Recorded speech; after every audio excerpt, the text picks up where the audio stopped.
이번에는 약정금 청구 소장을 받은 경우에 약정을 위반하지 않았다고 주장하기 위한 답변서 작성 방법에 대해 알아볼 텐데요. 영상을 끝까지 시청하시면 답변서를 작성할 때 알아야 할 관련 규정은 무엇이 있는지 알아보고 사례를 통하여 어떠한 방법으로 답변할 수 있는지, 답변서는 구체적으로 어떻게 기재하는지, 원고의 청구가 부당하다는 것은 어떻게 증명할 수 있는지 확인하여 답변서를 작성할 수 있습니다.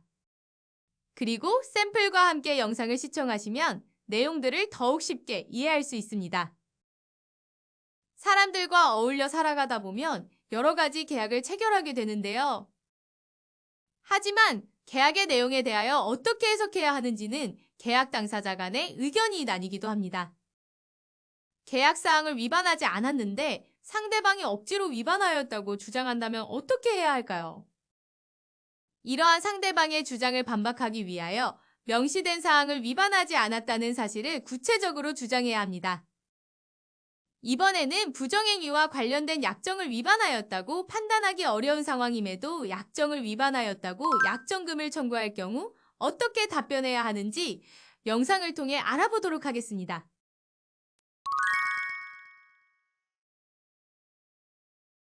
30대 여성 박모 씨는 같은 직장을 다니는 30대 남성 이모 씨와 2019년 3월부터 불륜 관계를 유지했습니다. 이 사실을 알게 된 이모 씨의 부인은 2021년 10월 9일에 박모 씨를 찾아와 불륜 사실에 대해 따졌는데요. 박모 씨는 이모 씨의 부인에게 사과한 후 더 이상 이모 씨와 접촉하지 않을 것을 약속했습니다. 위자료 청구 소송을 하는 대신 약속을 어길 시에는 접촉에 대하여 회당 1,000만 원을 지급하겠다는 각서를 작성했는데요. 하지만 이모 씨는 부인이 다녀간 사실을 모르고 계속해서 박모 씨에게 연락을 취했습니다. 2021년 12월 4일 박모 씨는 결국 그에게 연락을 하지 말아달라는 내용의 메시지를 보냈는데요. 이러한 내용을 알게 된 이모 씨의 부인은 이 메시지 또한 접촉이라고 주장하며 약정금 청구 소송을 제기했습니다. 하지만 박모 씨는 이모 씨에게 연락을 그만해달라는 내용의 메시지를 보낸 것이기 때문에 약정금을 지급할 수 없다고 답변서를 작성하려고 합니다.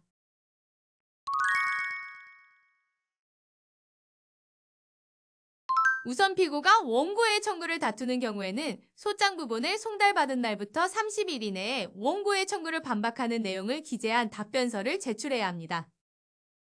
만일 답변서를 제출하지 않으면 피고가 자백한 것으로 간주하여 변론 없이 피고 패소의 판결을 받을 수가 있습니다. 그래서 피고는 원고의 주장을 파악하여 원고의 주장을 인정하거나 부인하거나 항변하는 방법으로 답변할 수 있으므로 피고가 답변하고자 하는 사항을 정확히 구분하여야 합니다.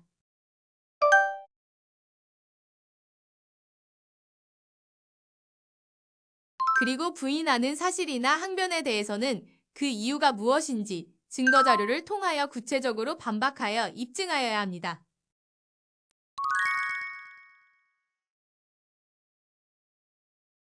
답변서는 소장의 청구 취지에 대한 답변과 청구 원인에 대한 답변으로 구성되어 있습니다. 이번 사례에서 피고는 원고 청구의 전부 기각을 구하므로 청구 취지에 대한 답변은 원고의 청구를 기각한다. 소송 비용은 원고가 부담한다라고 기재합니다.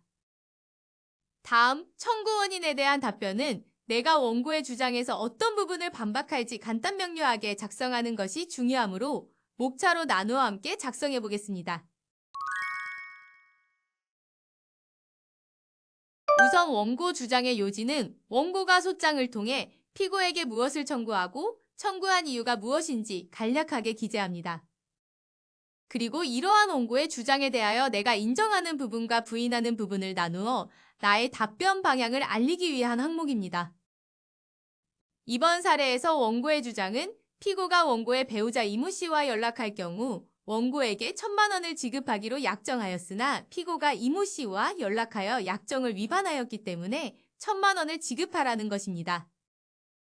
그러나 피고가 이모 씨에게 연락을 한 것은 오로지 이모 씨의 연락을 거절하기 위해 보낸 것이기 때문에 원고와 피고가 약정을 체결한 사실만 인정하고 나머지 주장은 전부 부인하였습니다. 원고의 주장을 반박하는 항목에서는 원고와 피고의 관계를 설명하고 원고의 청구가 어떠한 사유로 부당한지 기재하였습니다.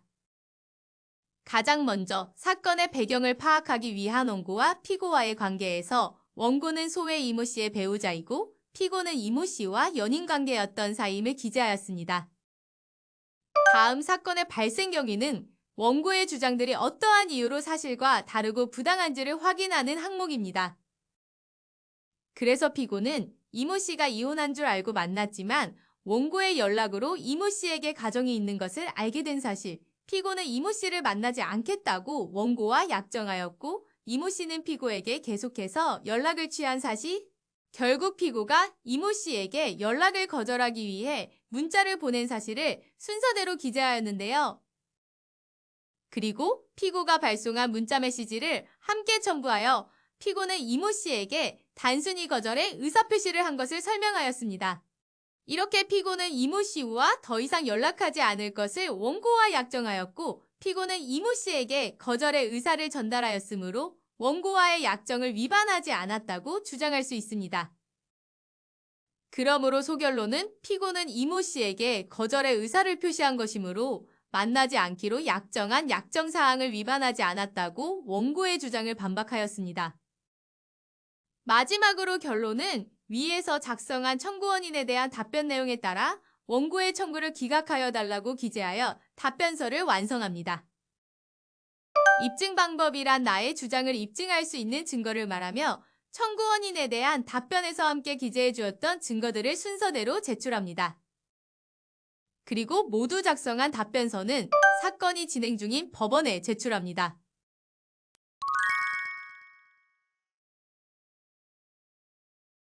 이번 영상에서는 약정을 위반하지 않았는데 약정금 소장을 송달받은 경우 피고가 작성할 수 있는 답변서를 살펴보았는데요.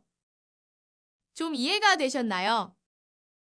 답변서는 피고가 소장 부분을 송달받은 뒤 30일 이내에 원고의 주장을 인정하거나 부인하는 방법으로 답변해야 하며 만일 답변하지 않는다면 원고의 청구가 인용됩니다.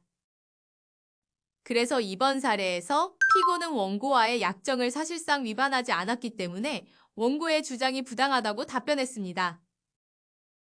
그럼 여러분들도 상황에 맞게 답변서를 작성해보세요.